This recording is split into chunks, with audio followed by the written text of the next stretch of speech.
Inside the Glory Road podcast. Billy Beebe back with you after what was an eventful NBA draft, but what was a quiet NBA draft in its own right just because of how everything's structured this year. We thank you for joining us here on the Glory Road podcast for our newest episode. Make sure you take a look on Spotify. That's where we're putting up a lot of our episodes. If you don't necessarily want to watch, I know I'm a Spotify guy. I like my podcasts on Spotify. You can go ahead and take a look.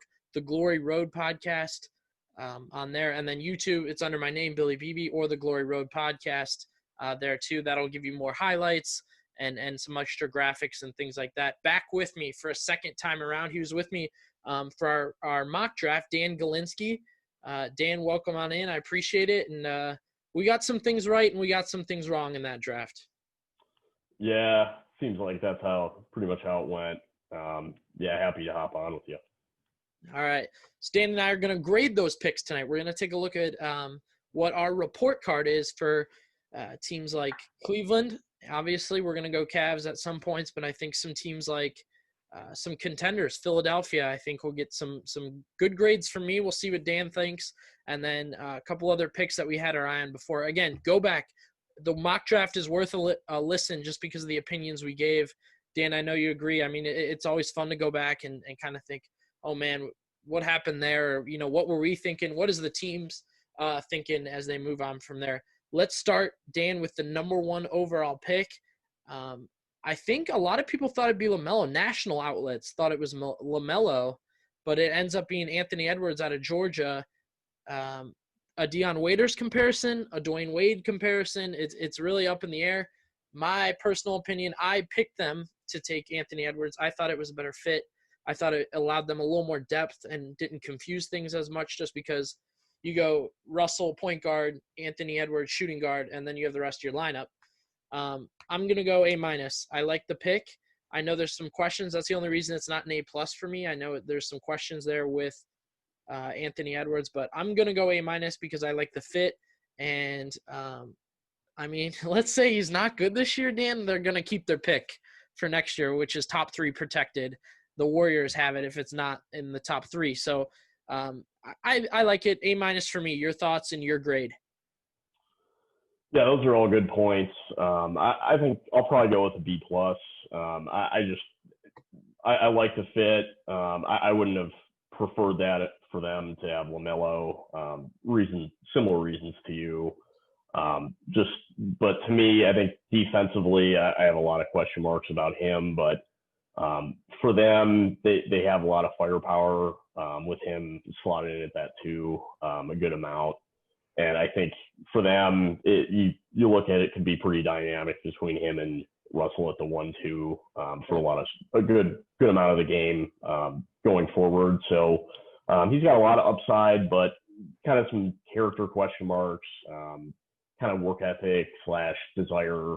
Yeah, your thoughts on the interview that came out 2 days before. Give me your thoughts on that.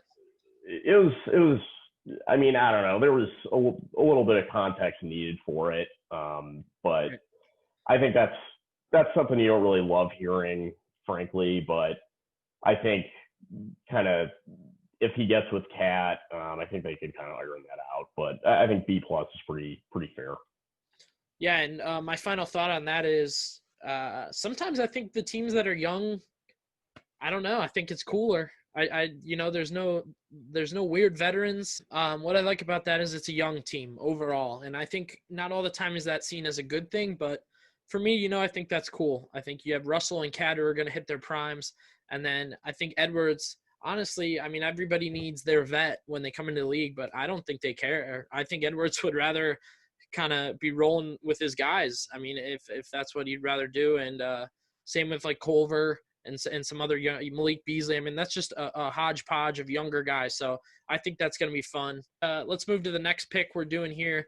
I think there weren't too many surprises, but let's go to the first surprise of the draft at 4. The Bulls select Patrick Williams. I was not high on him. I didn't like him that much. I knew you had different thoughts on him. I understand he was part of a group that doesn't necessarily play freshmen at Florida State, but he didn't start for him.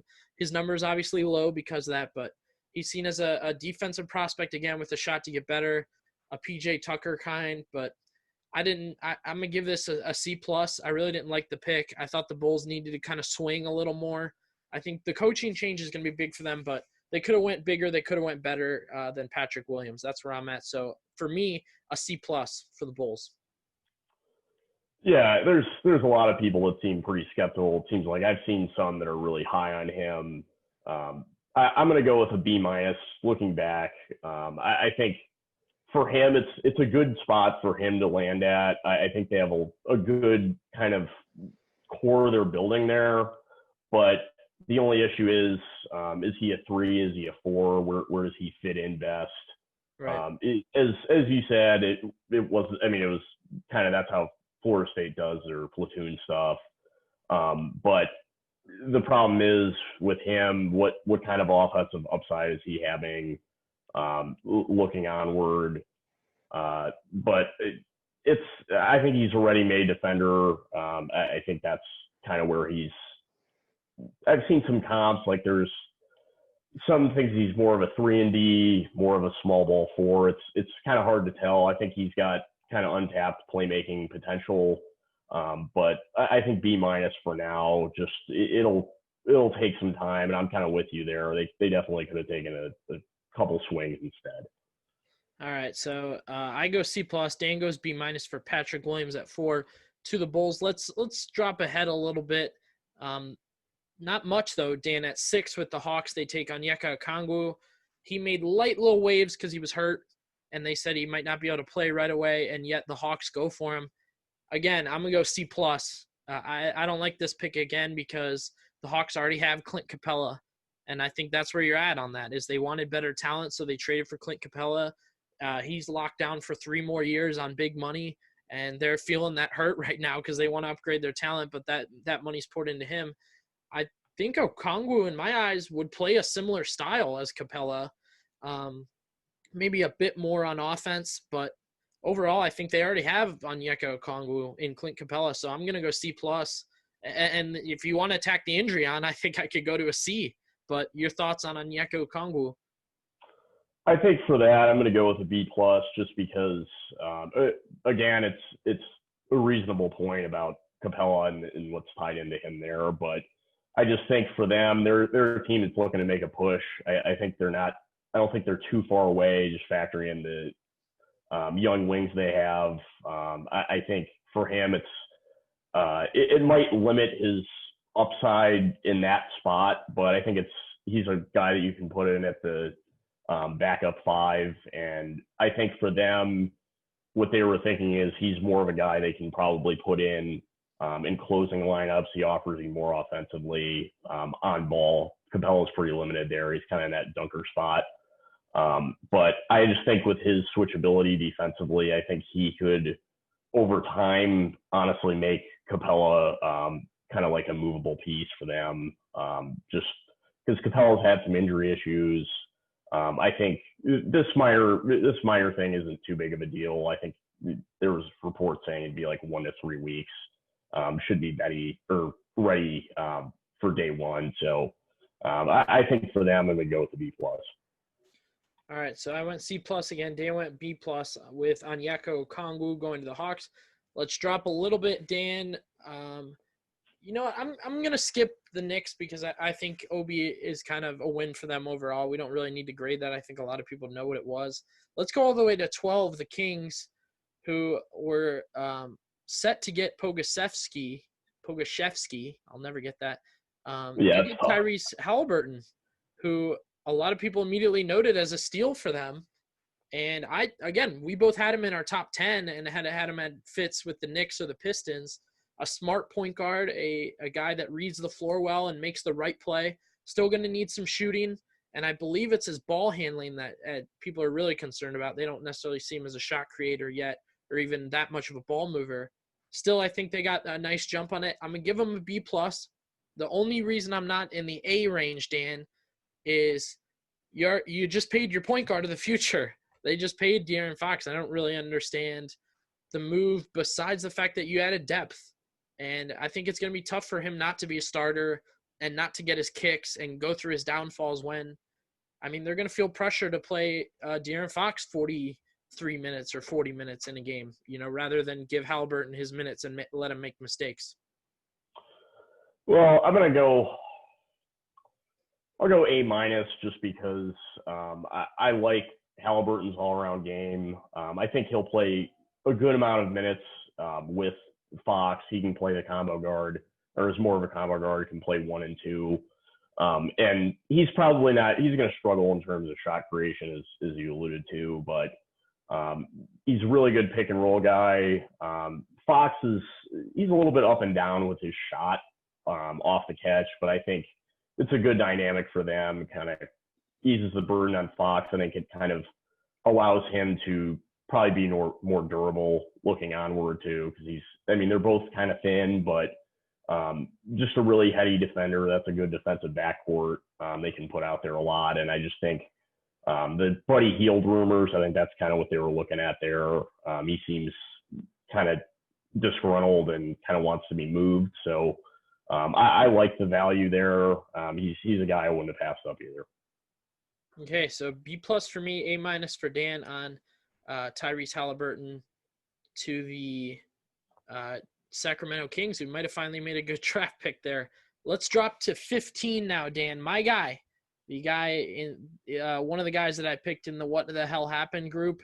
It looked like Cole Anthony was gonna drop to the 20s, and the Magic. And maybe we can use the Magic card. That's a real Magic pick and to reach like that. But I like it. I like it a lot. I like Cole Anthony in that situation. There's no pressure for him to play with somebody else. There's nobody to take the ball out of his hands necessarily. I don't buy that Markelle Fultz is making enough steps in Orlando to pressure him. I like the pick. I'm going to go A- for the Magic. I really like Cole Anthony. I think he's going to find a fit there no matter what, if he starts or if he sits. He's a microwave scorer. He's a scorer overall. He's not huge. And you know what? He's not going to be their guy of the future, but I don't think they're going to play him that way, and I don't think anybody thinks it that way. And I like the pick for the Magic, so I'm going to go A- for Orlando. Yeah, I'm going to go with an A. I think you really hit the nail on the head. He's a microwave guy. I like Fultz a lot. I think he's kind of their one looking onward, but he's a guy you can plug in, and DJ Augustine isn't there, so I think he's going to be he's going to have his ups and downs, but has really high potential as that microwave guy. Got a really nice handle, and the Magic they've had their offensive question marks, but sure, he's a guy that you can just what you're getting from him when he's healthy. That's a key problem for him, I think, but they have good infrastructure there, good defense, so I'm all over that too. Let's keep dropping. 21, the 76ers get Tyrese Maxey. I don't think he's going to start for them, but I think that's going to be a good player for the Sixers, who I picked to go to the finals with great regret. But I think they completely remade their team in all the right ways in one night, and I think Maxey was a key part of that. Another kind of, I don't want to say a microwave scorer, but a prime, just that's what he does is score. He's quick, and his developmental ceiling is high. I think that's the biggest thing. So I don't think he's going to replace Shake Milton yet as a starter, but it looks like he'll have a key role, and I think Doc Rivers will be a really good coach for him. I'm going to go A for the Sixers, my highest grade so far. I really like the Maxey pick. I don't think they thought they were going to get him either. So a bit of a slide for him. Tyrese Maxey to the Sixers. I'm an A on that one. I'm going to go with a B+. He's a guy that he's a shot creator through and through. I just think he's a guy that's got a little bit of a low release point on his shot. I think it's a guy that could also have injury issues. Defensively, there's a lot of question marks there, and that team, it's hard to see. I don't know if he's a guy you can really play off the ball. There was some kind of ups and downs there at Kentucky, but he's a guy that can get you kind of be like a primary ball handler for stretches. But I don't know how he's going to play off of Ben Simmons, and it's hard to say where he fits in exactly, but he could be kind of a nice offense defense, kind of playing off that with Matisse Thybulle. So I think B plus is fair. He is a guy with a high scoring ceiling. So, and there's infrastructure there around him. Embiid, him and pick and roll could be interesting. So I'm a fan of his, but it'll be interesting to see how that plays out. Okay, so for Tyrese Maxey, the Sixers, I gave it an A. Dan gave it a B plus. Let's move to our last pick that we're gonna assess here. Dan, a guy that I don't really know much about. I don't think I ever got a good read on him. But RJ Hampton goes to the Nuggets. I know one thing: he was in the top 15 on a lot of boards, and 24 to the Nuggets ends up a nice steal for them. So I'll go A minus for the Nuggets. I don't think they thought they were going to get that sort of talent.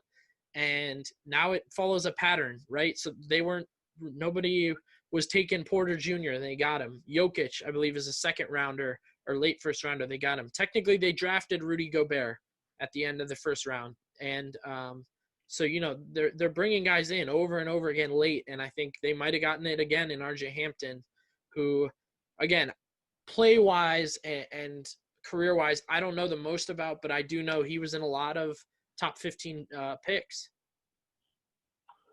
Yeah, it was good value based on the ceiling. I really questioned his shot. I didn't really it really didn't impress much in the NBL. I thought he was very up and down, I guess, painting it lightly.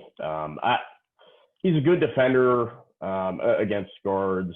There's some off-ball issues there. He's just a guy. I don't know if he, in that spot, I don't think the ceiling is too high.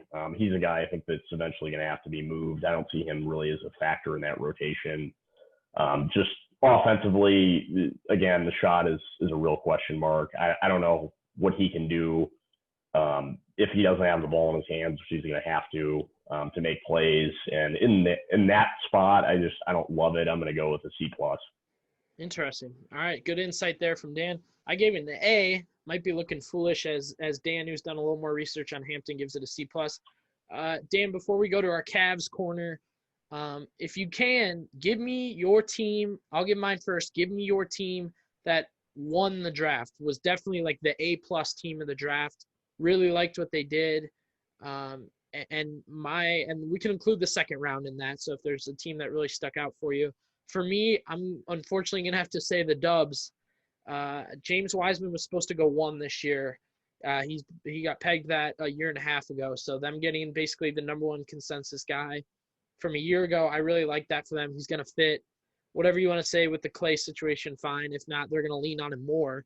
I like Wiseman going there. And then I've really liked Nico Mannion for a while. I thought he was going to be a great facilitator. So they get their star in Wiseman and they get their depth in Mannion. I think that's a great day for Golden State. That's 2 really good picks. I'm going to give them my A of the draft as a team. I really liked what the Hornets did. I thought LaMelo can really kind of get them going.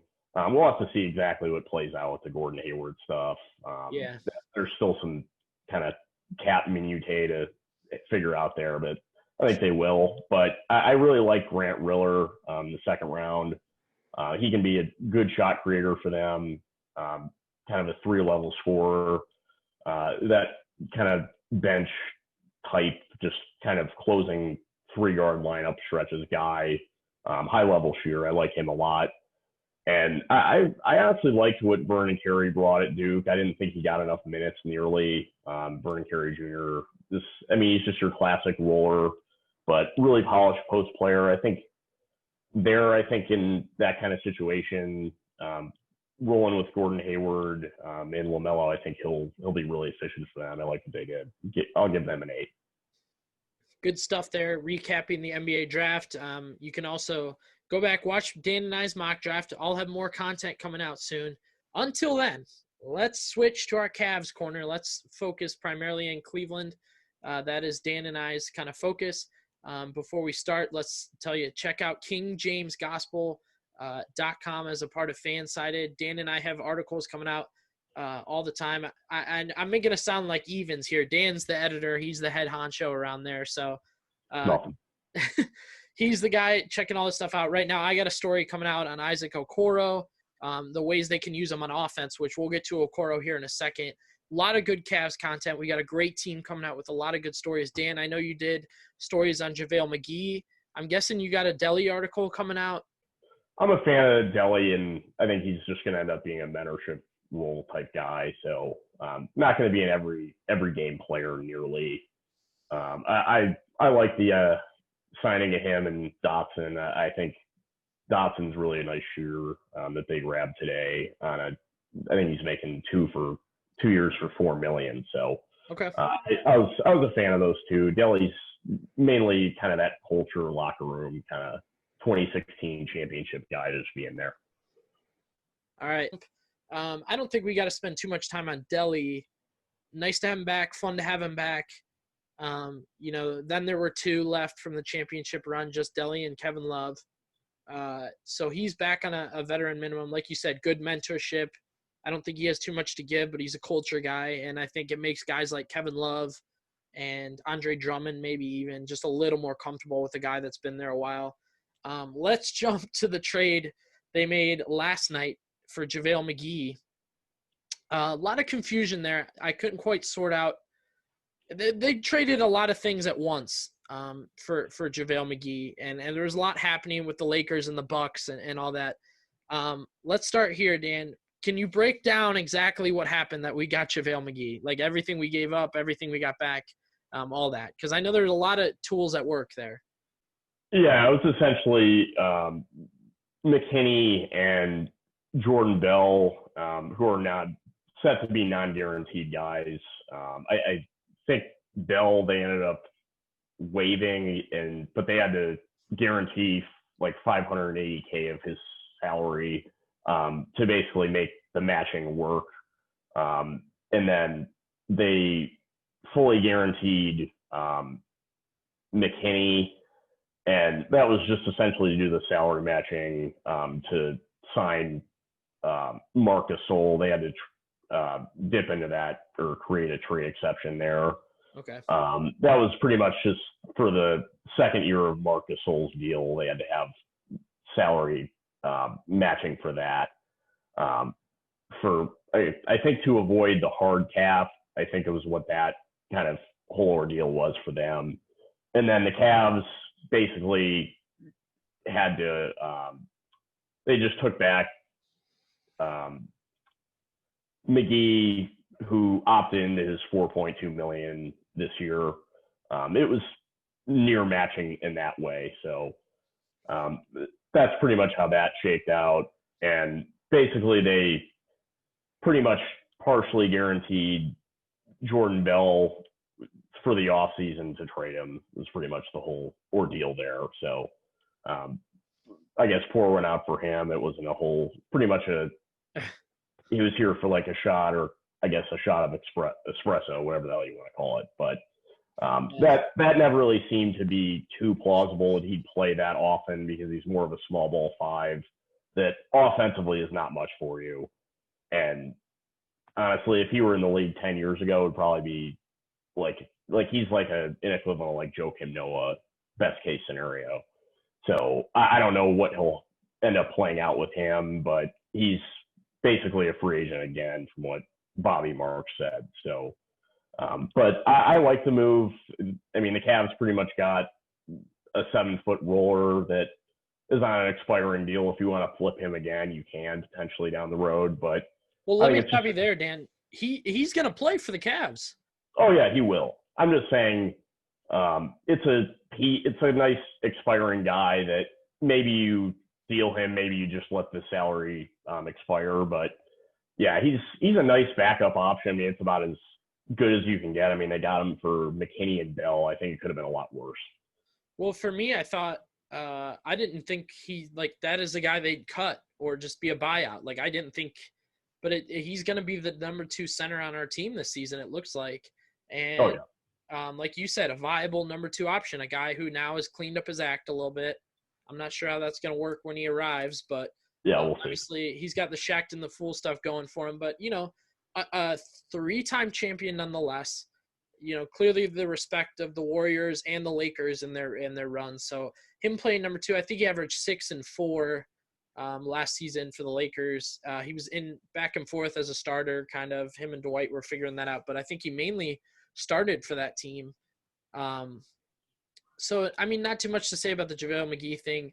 There is one thing I want to hit on in all the kind of lost in the sauce and all that is the Cavs got a protection lifted on a Bucks pick.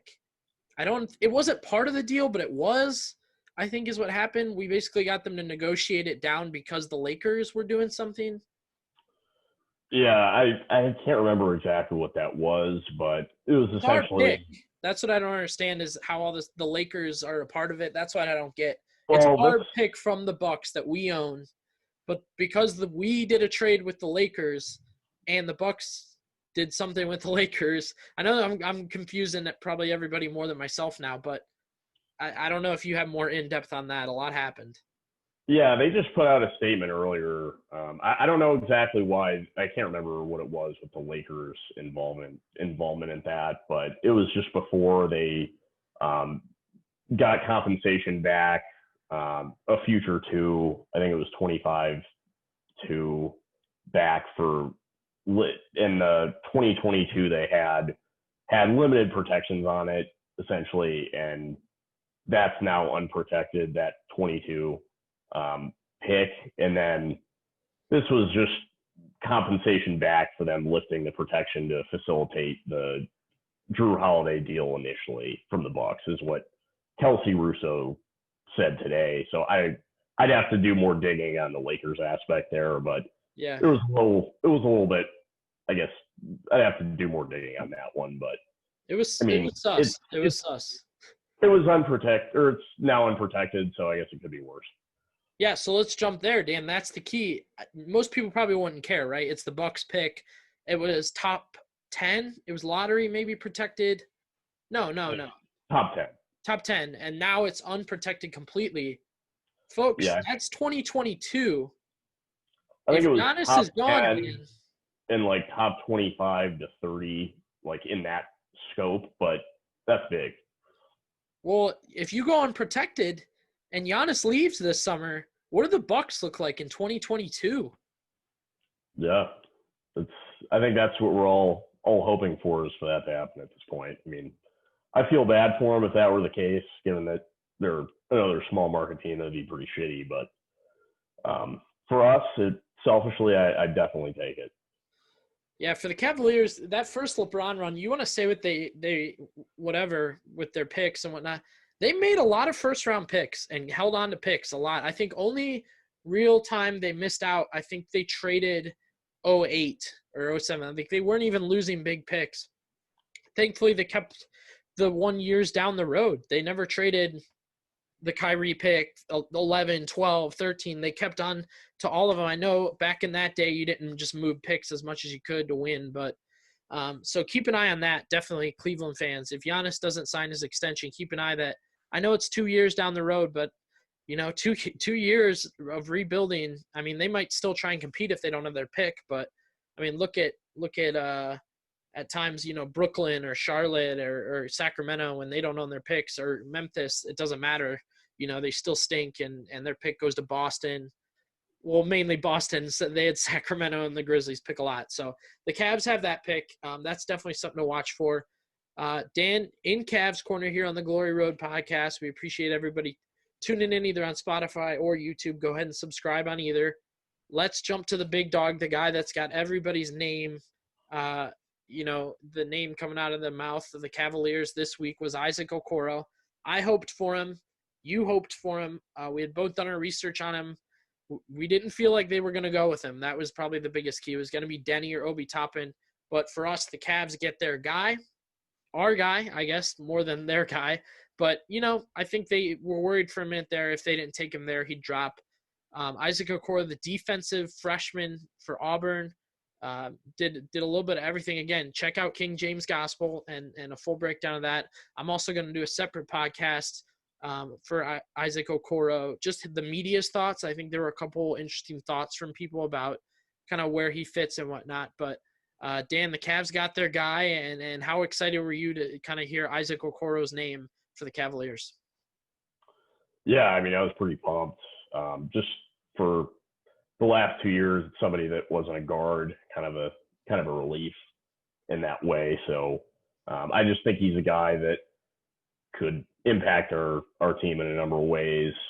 Really in this draft, maybe about as much as anybody, to be honest with you.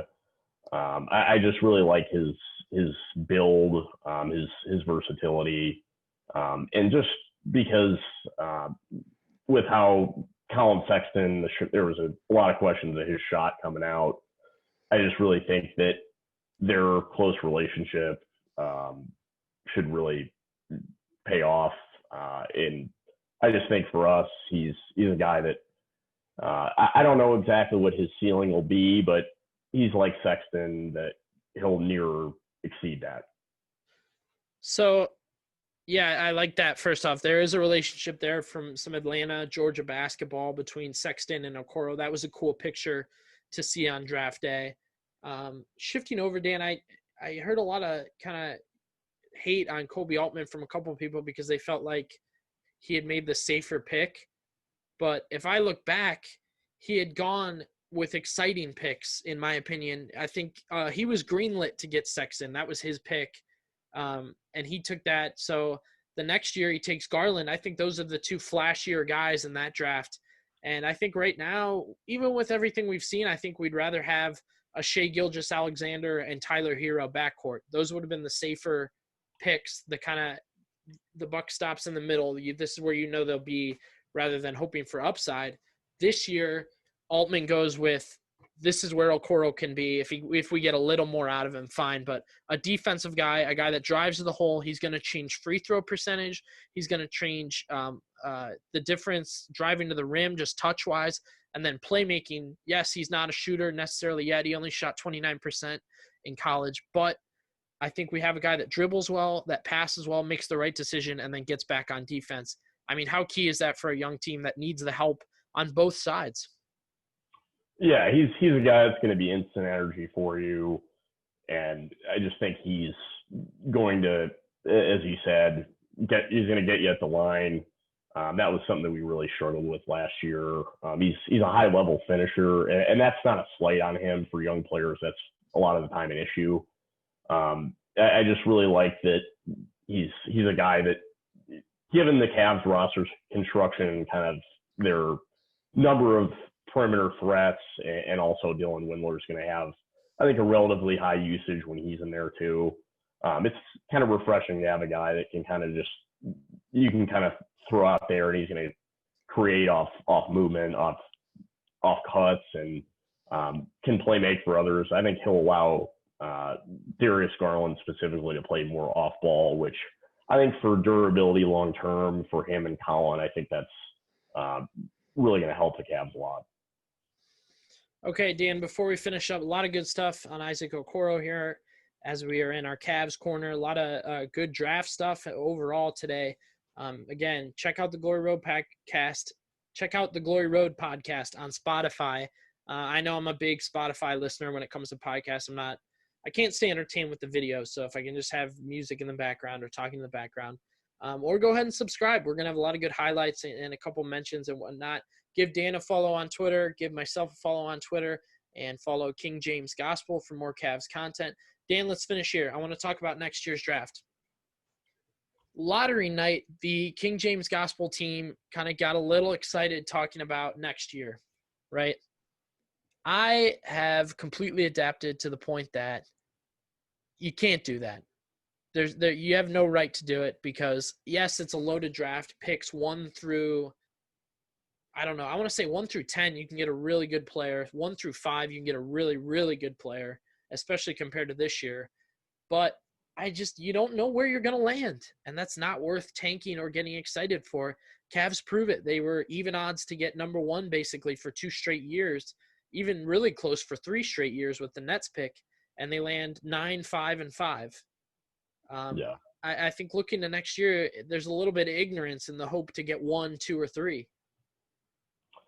Yeah, I think for them, they're kind of just focused on growth internally. I think that's kind of what they have to do. Whether people really want them to kind of compete for that plan, I think that that's a possibility, but I think for them, it's just they're still kind of in asset accumulation mode. They probably would be in the right to flip Drummond at some point here. And I just think for them, honestly, looking at their kind of like looking at the East, also some other teams here, I think Chicago could maybe push for a playoff berth or at least the play in. Orlando won't go away. And I just think for the Cavs, I'm with you there. You can't hope for that, but it's a really deep draft. And there's a good possibility they could kind of get their franchise centerpiece type guy there. There's a number of stretch bigs, a number of wings.